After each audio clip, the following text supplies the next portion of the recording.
हैं। तो हमने इसकी अच्छी तरह जांच की तो देखा कि ये जो देखें, ये आपको शायद नजर आ रही होगी पेन, ये देखें लूजिंग है ये वाली यहां से।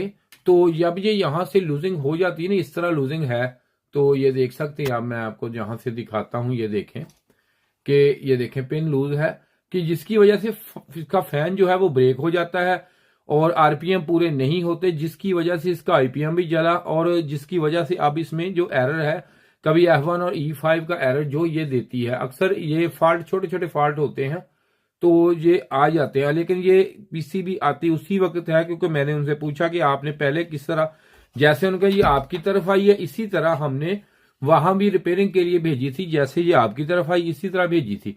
तो जब इसी तरह रिपेयरिंग के लिए गई है तो इसमें ये हुआ कि ये यहाँ पे किसी चीज के साथ अटैच हुआ, ये देखें अंदर से भी एक किसी चीज से लगने की वजह से ये आपको नजर आ रहा होगा। ये देखें बेस से भी ये हल्का सा ये यहाँ से देखें ये साइड पे हो गया।